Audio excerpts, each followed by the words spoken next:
Assalamualaikum warahmatullahi wabarakatuh, dan salam sejahtera untuk kita semua. Bagi pesepeda, khususnya pesepeda antusias, apalagi profesional, tidak asing lagi dengan istilah detak jantung istirahat, variabilitas detak jantung maksimal, dan tentunya pelatihan berdasarkan zona detak jantung. Tetapi jarang yang menyinggung tentang tekanan darah. Padahal, mengukur tekanan darah secara rutin adalah tindakan untuk mengurangi risiko stroke, jantung, hingga gagal ginjal. Sejumlah penyakit yang disebabkan oleh tekanan darah tinggi. Bahkan, keluhan yang bersumber dari tekanan darah bisa dikatakan hampir dirasakan oleh semua orang, baik mereka aktif berolahraga maupun tidak. Terlewatnya perhatian kita tentang kondisi tekanan darah bisa jadi disebabkan efek yang ditimbulkan oleh tekanan darah tidak terlalu terasa di awal-awal mengalami gangguan tekanan darah, dan bisa dikatakan penyakit yang disebabkan oleh permasalahan tekanan darah tidak memiliki gejala apapun, sehingga kita bisa tetap menjalankan aktivitas sehari-hari tanpa kendala. Kita akan kaget dan baru memperhatikan tekanan darah ketika mengalami serangan jantung atau stroke.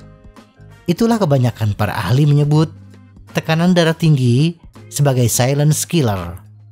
Bahkan kita akan menduga kita akan baik-baik saja dan tidak akan mengalami permasalahan dengan tekanan darah sepanjang kita aktif berolahraga. Memang benar, berolahraga secara teratur akan menurunkan tekanan darah kita. Bahkan dikatakan orang yang aktif secara fisik memiliki risiko 50% lebih rendah terkena hipertensi daripada orang yang tidak aktif. Tetapi jangan lupa, itu hanya mengurangi, bukan menghapus.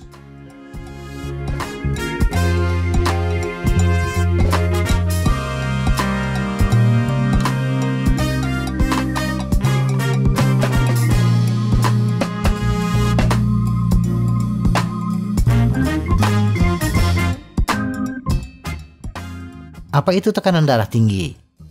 Tekanan darah adalah kekuatan darah kita mendorong dinding pembuluh darah saat jantung kita berdetak. Hampir miriplah dengan tekanan ban sepeda kita, di mana tekanan ban muncul dari dorongan angin ke dinding ban. Ada dua angka yang biasanya kita dapatkan ketika tes tekanan darah. Angka teratas, tekanan sistolik, mewakili jumlah tekanan di pembuluh darah kita saat jantung kita berdetak.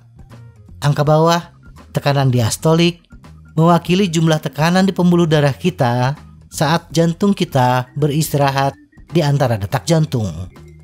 Seseorang dianggap hipertensi atau memiliki tekanan darah tinggi ketika angka atas mencapai 140 mm Hg atau lebih, dan atau angka bawah mencapai 90 mm Hg atau lebih. Apakah olahraga menurunkan tekanan darah? Jantung yang kuat, arteri yang sehat, dan lentur membantu kita mempertahankan tekanan darah normal. Bersepeda sebagai olahraga kardio akan sangat membantu meningkatkan efisiensi jantung. Bahkan menurut Mayo Clinic, latihan aerobik dan latihan kekuatan atau kombinasi keduanya dapat menurunkan angka tekanan darah kita. Angka diastolik dapat turun 4 hingga 12 mm Hg dan sistolik 3 hingga 6 mm Hg ketika kita mulai meningkatkan tingkat aktivitas kita. Menurut American College of Cardiology dan American Heart Association, hal terpenting yang perlu diperhatikan orang terkait faktor gaya hidup dan tekanan darah adalah menghindari perilaku kurang gerak. Organisasi-organisasi ini juga berpegang pada rekomendasi bahwa orang dewasa melakukan setidaknya 150 menit aktivitas aerobik intensitas sedang atau 75 menit aktivitas aerobik intensitas tinggi per minggu. Tetapi jumlah yang lebih tinggi, lebih dari 300 menit aktivitas sedang atau 150 menit aktivitas berat, dapat lebih menurunkan risiko jantung. Dari penelitian lain, menemukan bahwa pelatihan isometrik dan aktivitas berat, khususnya pelatihan interval intensitas tinggi atau HIIT, efektif dalam mengelola tekanan darah istirahat. Tetapi isometrik tampaknya lebih unggul untuk tekanan darah.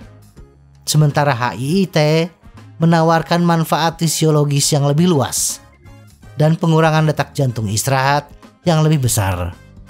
Di samping itu, untuk menghindari kebosanan dan dampak tekanan yang kronis akibat melatih bagian tubuh yang itu-itu saja, latihan silang akan sangat membantu. Sebuah penelitian yang diterbitkan pada tahun 2017 yang meninjau dampak Tai Chi pada lebih dari 1.600 orang dewasa menemukan bahwa mereka yang mempraktikkan bentuk meditasi dari olahraga sedang mengurangi tekanan darah sistolik rata-rata 15,5 mm Hg dan tekanan diastolik rata-rata 10,7 mm Hg dibandingkan untuk rekan-rekan mereka yang tidak berolahraga sama sekali. Bagaimana bila olahraga tidak cukup? Bisa jadi kita sudah berolahraga secara teratur. Bahkan mungkin intensitas kita juga bisa dikatakan di atas rata-rata orang. Tetapi kenapa tekanan darah tidak kunjung turun? Apakah olahraga kita tidak cukup? Jangan dulu mengambil kesimpulan seperti itu. Menguras bak mandi dengan menimbanya gayung per gayung tidak akan cepat habis air dalam bak mandi bila keran air tidak ditutup.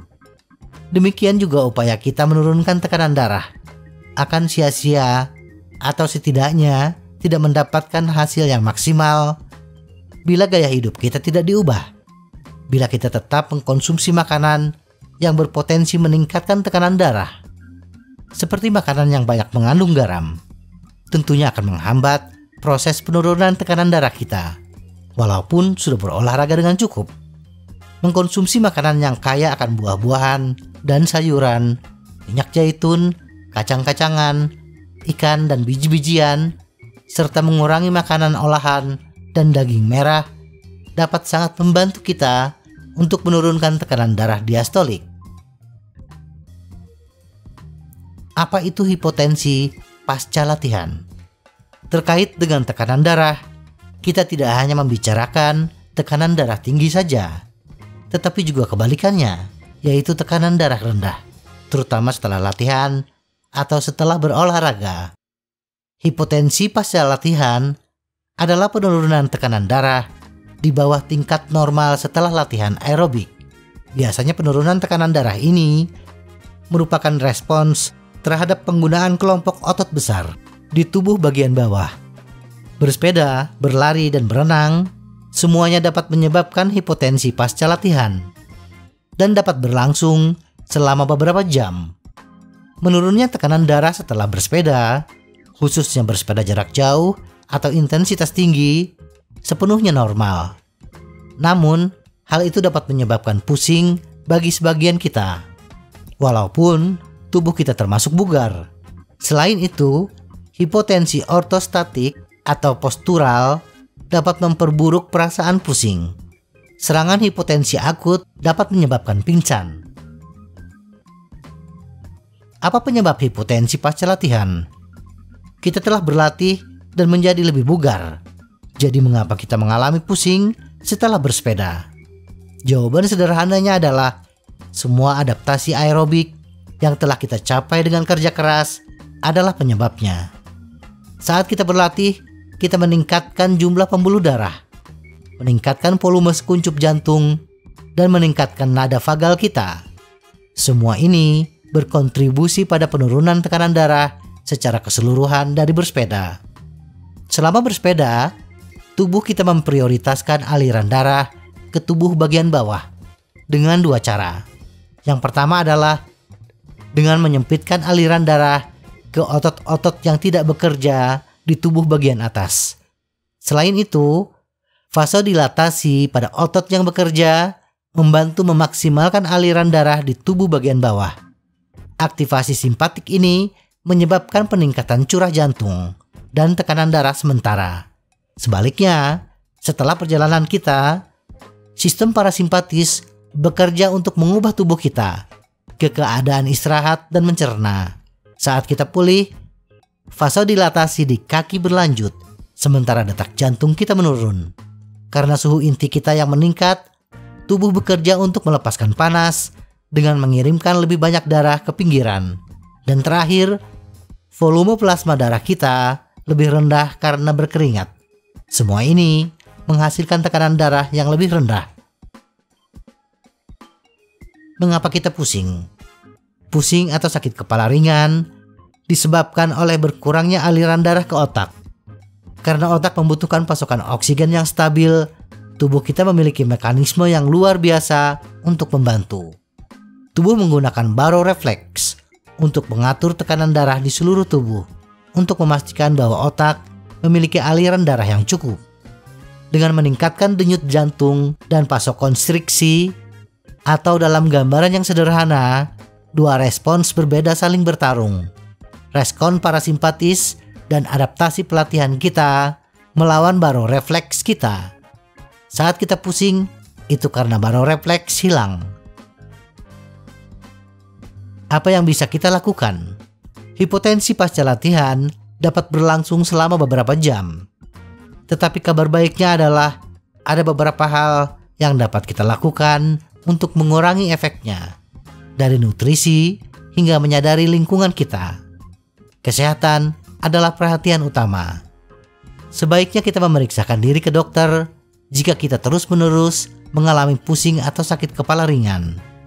Solusi pertama adalah tetap terhidrasi dengan minum minuman elektrolit yang memadai. Ini akan membantu melawan penurunan volume plasma darah. Beberapa penelitian menunjukkan bahwa mengkonsumsi minuman yang mengandung garam dapat membantu mengurangi hipotensi. Hal lain adalah menyadari lingkungan kita, dan ketika kita bangun dari posisi berbaring atau duduk, luangkan waktu kita. Ini juga dapat membantu menggunakan manuver falsafah. Untuk menggunakannya, pencet hidung kita, tutup mulut kita, dan coba hembuskan nafas, sehingga terasa udara seperti menekan bagian kuping dalam kita. Jangan bangkit secara tiba-tiba ketika kita duduk. Kesimpulan, olahraga dapat menurunkan tekanan darah hampir sama potensinya seperti kita mengkonsumsi obat penurun tekanan darah. Tetapi sebaiknya sebelum berolahraga, khususnya bagi yang memiliki riwayat penyakit jantung, tekanan darah tinggi, atau masalah terkait jantung lainnya, ada baiknya kita konsultasikan dengan dokter untuk menemukan solusi terbaik yang disesuaikan untuk kita. Jika tidak, olahraga teratur 3 hingga 4 kali per minggu akan menjaga tekanan darah dalam kisaran yang sehat dan memberi kita banyak manfaat kesehatan tambahan. Semoga informasi ini bermanfaat. Tetap sehat, salam goes.